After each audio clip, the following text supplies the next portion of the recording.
You will hear a number of different recordings, and you will have to answer questions on what you hear. There will be time for you to read the instructions and questions, and you will have a chance to check your work. All the recordings will be played once only. The test is in 4 sections. At the end of the test, you will be given 10 minutes to transfer your answers to an answer sheet. Now turn to Section 1. Section 1. You will hear a conversation between a clerk at the information desk of a transport agency and a man asking for travel information. First, you have some time to look at questions 1 to 5.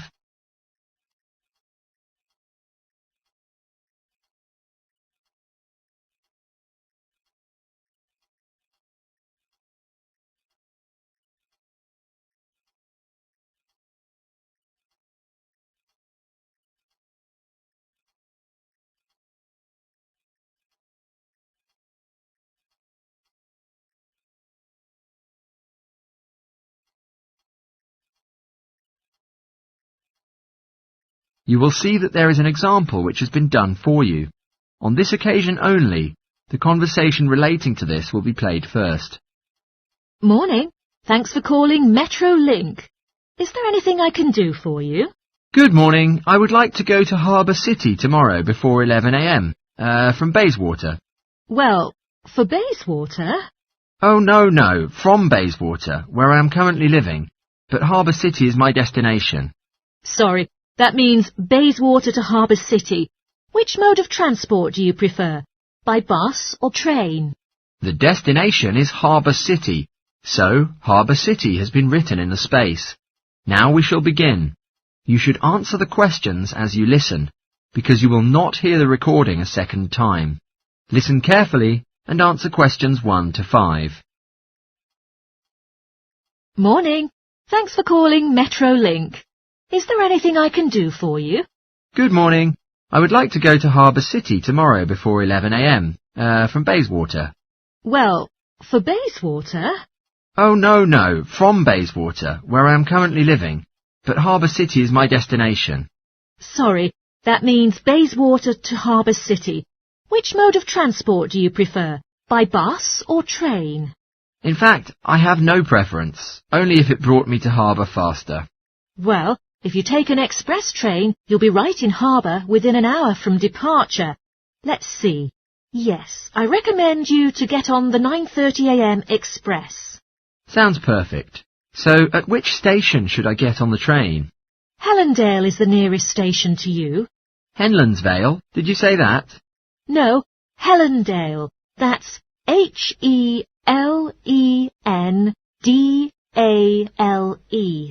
Then how can I get there fastest? Let me see. Please wait a minute. I need to have a look. It says you probably have 2 options for the routes. The first one is the 7:06 bus from Bayswater Shopping Centre to Central Street. There will be another bus that can take you to the train station. Or, if you don't mind walking directly to Central Street, like a couple of kilometres, then you can take the bus there, bringing you to the train station. Sure, but which bus is that, the one in Central Street? The 7:02 will take... Oh, sorry, it's the 7:82 that will take you to the station. I believe walking will be fine, so option 2 might seem better to me. When should I arrive at Central Street to catch the bus? There are 2 buses that you can catch and get to the station on time.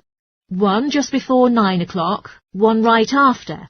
Yet in the morning it might be better to take the earlier one, just in case of a traffic jam or something like that. I'd like to say the 8:55 one is more reassuring than the 9:05 one. Sure, I don't want to miss the train, so the 5 to 9 one will be better. Before you hear the rest of the conversation, you have some time to look at questions 6 to 10.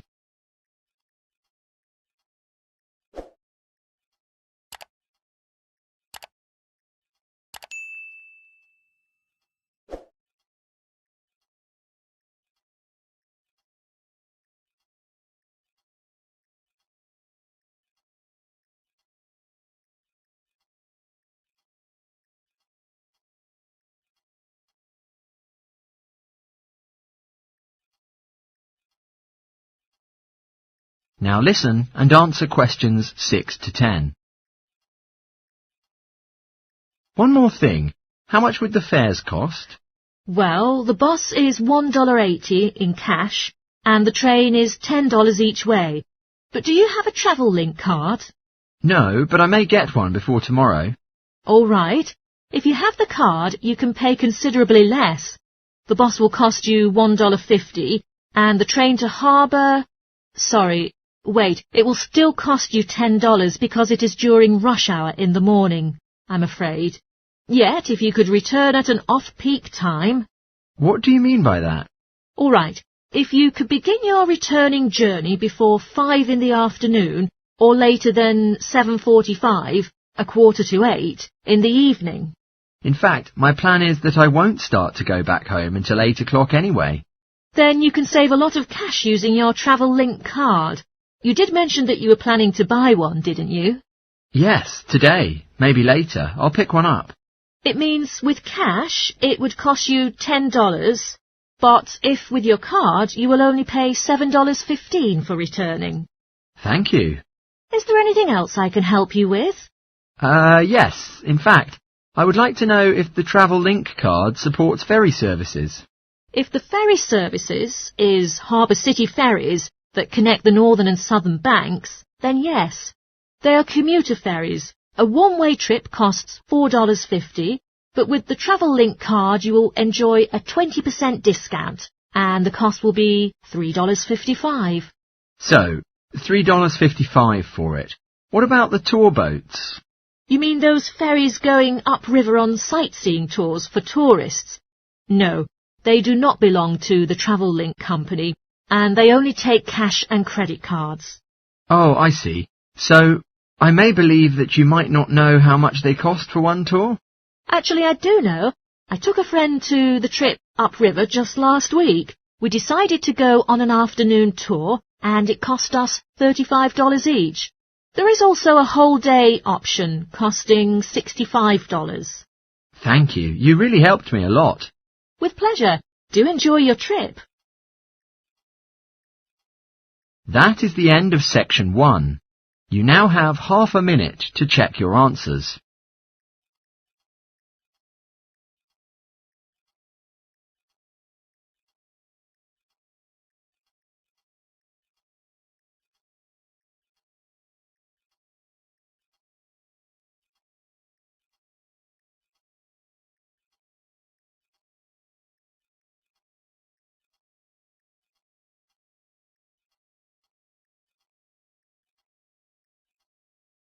Now turn to section 2.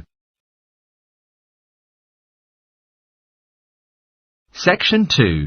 You will hear a radio anchor on broadcast speaking to her audience about water conservation and some contributions they can make at home. First, you have some time to look at questions 11 to 16.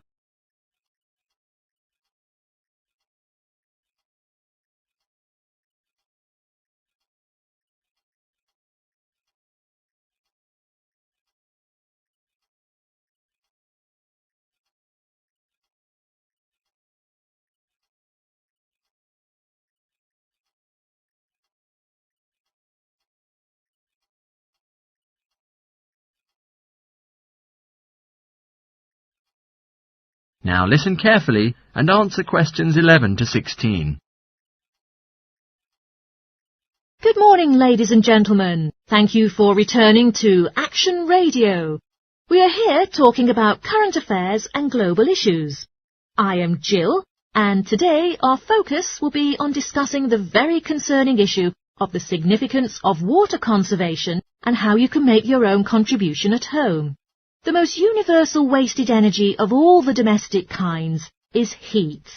Yet since my house has well-insulated walls, I'm lucky enough not to need to do anything about this problem.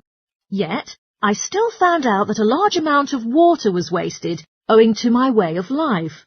I looked into a few approaches online, trying to reduce my water usage as much as possible, and have been pleasantly surprised to figure out that there are experts in that field who can make some instant changes to my home. But the only dark side is this work is so costly that there are no means for me to get financial help. Now, if any of you listeners are interested in reducing your energy usage, here are a couple of easy and positive changes you can make immediately. A lot of the magazines will recommend that you change your bulbs for those with energy-saving capabilities. However, I have found that these make little difference to your electricity bill, and they also severely reduce the light levels in your home. Instead, simply switch off all plug sockets and appliances to make an immediate saving on your electricity consumption. If this doesn't make enough of a saving for you, you could later turn down the thermostat as well. Even though my energy provider gave me a discount on my bills for prompt payment, this doesn't make enough of a saving for my monthly bill, considering the amount of energy that I was using. So, I felt like switching to another provider.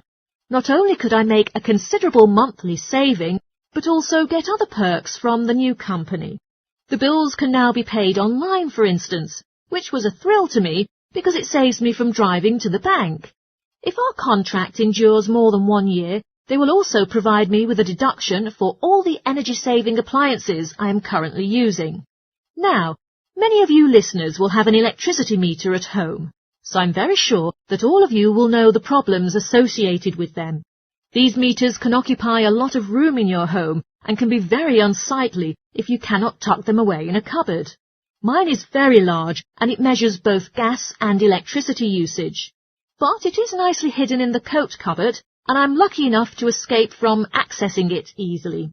But the cons about this is that whenever I need to take a meter reading, I'll have to use a torch because it is hidden in darkness, and without a flashlight, I can't read the numbers on the screen correctly. I recently extended my house with a new room that gives us a bathroom with a low-energy boiler, so I'm able to take long showers guilty-free. My walls are nice and thick and well insulated, but disappointingly, the window is a little drafty. Thus, I am about to make some investments by doing some upgrading. Given renewable energy, I initially thought about installing solar panels on the roof to heat the water rather than applying a new low-energy boiler, which was the price-friendly alternative. But I finally determined that the panels would make my house ugly on the exterior, in spite of their ease of technical use. Before you hear the rest of the talk, you have some time to look at questions 17 to 20.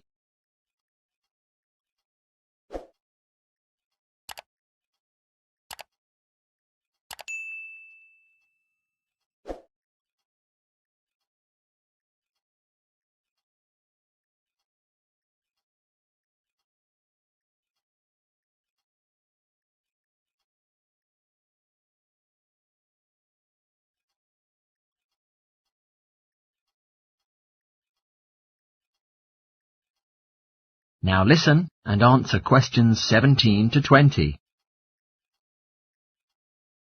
Now, if you are keen on taking long showers, as I am, switching from baths to showers doesn't change much on your total water usage. Instead, some small effective changes can be quite helpful and efficient. When making a cup of tea, for instance, before boiling water, measure out the amount that you need during the procedure.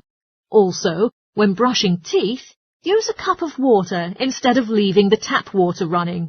I would recommend you not to fill up the washing machine before switching it on, because I found out that the clothes were not thoroughly cleaned. Also, call a plumber to fix your dripping taps. This will give rise to a great reduction of water being wasted. Before finishing today's show, I'd like to address 2 questions that we often get asked by listeners. We had some great feedback about our answer to last week's question on how to calculate the price involved in powering domestic appliances. So, let's see how we do this week. One of the most commonly asked questions this week was, which device is the lowest energy option for watching films? The simplest answer is that the smaller the screen, the lower the energy used. One of our listeners wrote in with a question that made me chuckle, and the answer is yes. Solar panels only work when the sun is out. Now, on a more serious note, a number of you wanted to know what the most efficient temperature is to set the thermostat to. The answer is that the closer you set it to room temperature, the lower the energy used. Before saying goodbye today, I'll give you one last tip. Turn off all the lights when you leave the room. That is the end of section 2. You now have half a minute to check your answers.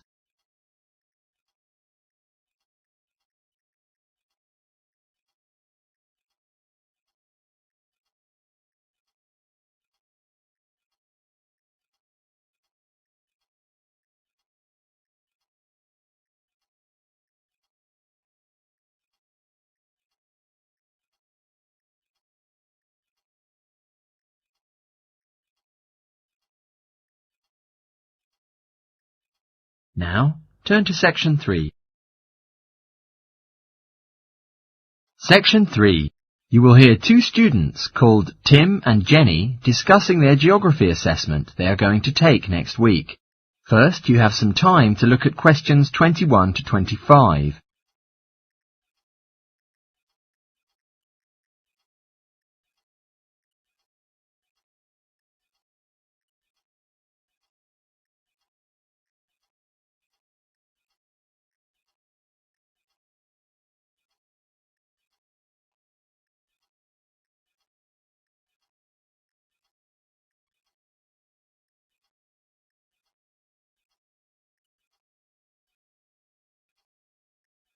Now listen carefully and answer questions 21 to 25. Morning, Jenny. Hi, Tim. How's everything going on? Not bad, but I'm really nervous about our geography assessment next week. Have you done any work on it yet? I've just gone over some of the slides where there are a few difficult terms, but I think it would be helpful if I could discuss it together with someone else. Would you like to talk about it with me? That sounds great. Have you got any information about the requirements for the assessment? For our test last semester, all of us tried our best to collect raw data to meet the requirements, so as to achieve a pass. But according to what the tutor has said, this term there won't be any need for us to do so. I read through the notes, and they said that we are all going to be given a set of instructions that we can choose to follow if we wish, but it's not mandatory, and we can complete the exam as we wish. I don't think that it will be hard for us to pass the assessment. As long as we don't copy the answers from anyone else's exam paper, I think we'll be sure to pass. Definitely, I agree. Shall we put on a slideshow presentation with the information on all kinds of volcanoes? I think it will really help us to revise the recognition. OK, great. First, let's look at Pompeii, which is regarded as the most famous one among all the volcanoes. Therefore, we might find it much easier to find a large amount of information about it on the net. I think we should exclude some of the pictures in the presentation, since many people were killed, and some of them can be quite disturbing. It is so lucky that there is going to be a double free break today, so we will have a bit of time to modify this together. Well, the next one to mention is Mount Fago. This is an ancient, mythical volcano whose site is still ambiguous. In Mexico, as well as the USA, there are mountainous regions, both of which are rumoured to be the location of this volcano. It's not that reasonable to list two unrelated locations for one volcano, but since no one has been capable of figuring out which is the correct one, we have no choice. It's amazing that we cannot find any other example of a volcano in existence today that is haunted by so much mystery. Definitely yes. I suggest we better search online for some information about Mount Etna in Sicily, which is well known for the stunning panoramas that one can appreciate from its peak. According to Google, it's a relatively new volcano compared to the others in the nearby region. That's the reason why it has very few of the features found in older volcanoes. Oh, interesting. Might we present any information on Mount Hurton? Because I don't think that any of the other students have carried out much of a survey into it, even though it has several unique traits. Well, then I think we can just ignore it, since it's a man-made volcano and not that closely linked to our syllabus, and probably won't be tested in the exam questions. Before you hear the rest of the talk, you have some time to look at questions 26 to 30.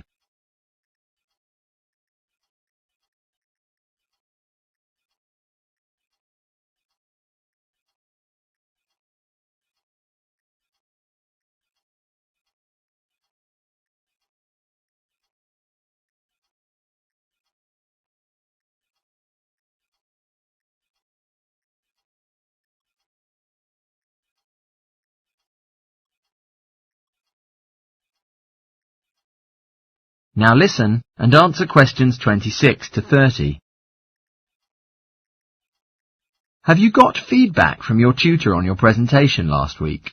Yes, but I don't think he was satisfied with the work. He was impressed by the amount of research that I'd carried out before I started, but he criticised me that I was just mostly writing a summary of the facts instead of giving my own opinion. Oh, that's a pity. It was depressing that my work is not appreciated, but in the end I learned a lot from my tutor's feedback. He suggested to me that next time I should present my work as a short documentary film, which he thinks will help me to strengthen my arguments. What topic was your presentation based on? I opted to discuss about the lack of knowledge that most people have about volcanoes and the awareness that they look at them in such a negative way. During documentaries and lectures, the scientific experts often neglect to mention the positive features that volcanoes possess. That sounds really interesting. Well done. I think everyone had a really good time, but I was really nervous about speaking in front of the audience. Also, I felt very underprepared, since I didn't complete the presentation until the night before, and therefore there had been no time for rehearsal. I'm sure it was great. Is there any other information that you think we should include in our slideshow for revision? Yes, I think it's important that we list all of the differences between active and extinct volcanoes, as there will definitely be a question on this topic. There are no documentaries on the subject, but there's a very informative website that discusses the geological structure of each volcano type. OK. Well, I'll continue collecting images, and you can carry on with the online research. That is the end of section 3. You now have half a minute to check your answers.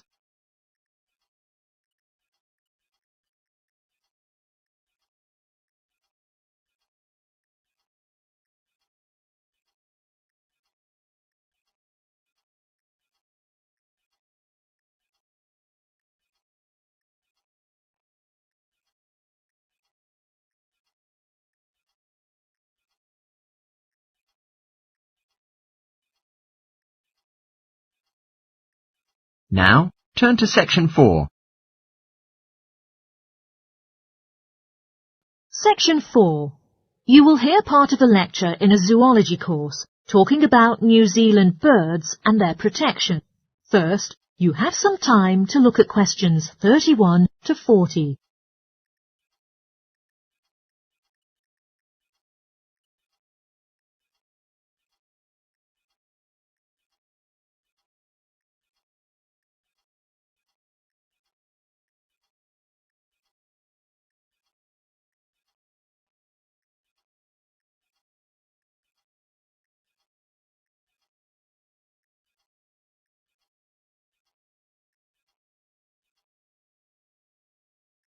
Now listen carefully and answer questions 31 to 40.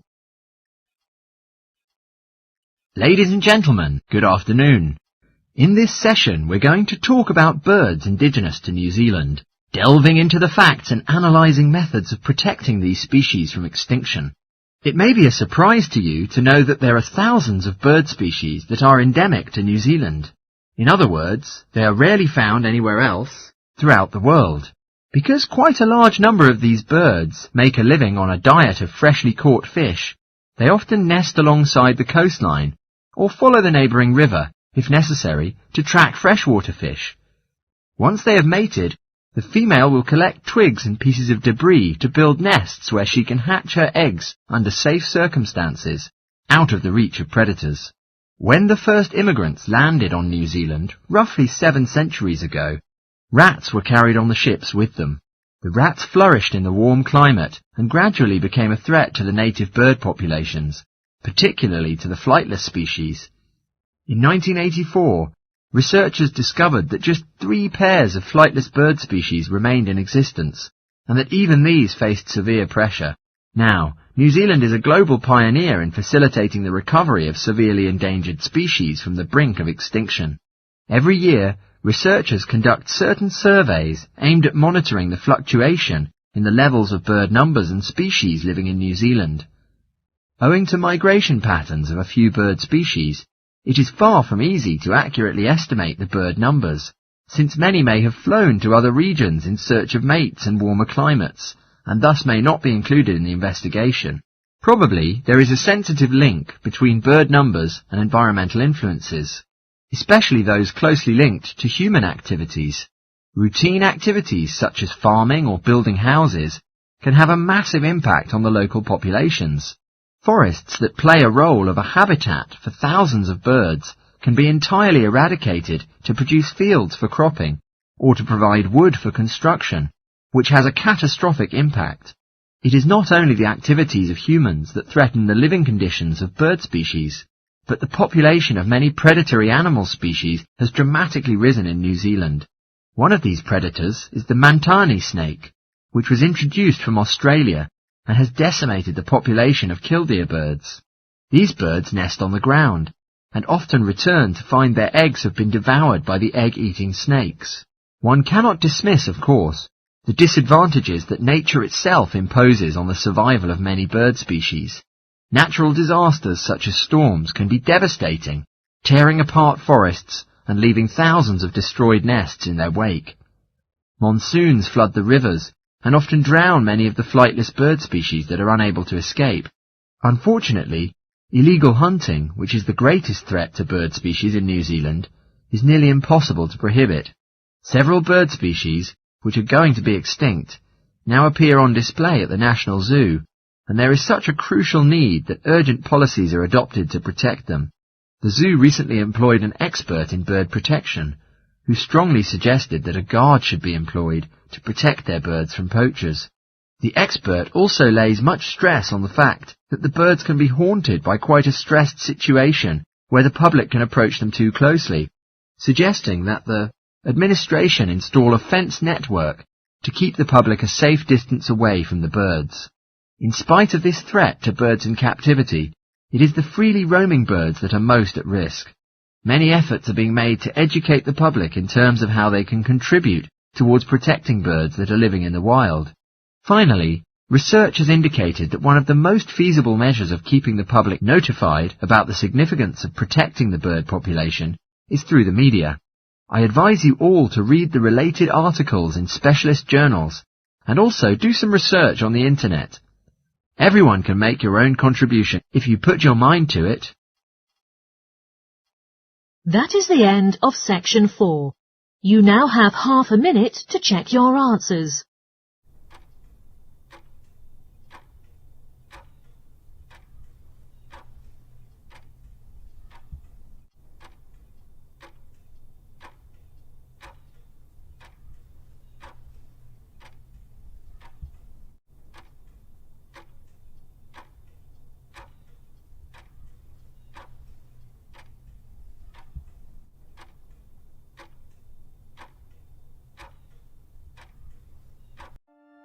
That is the end of the listening test.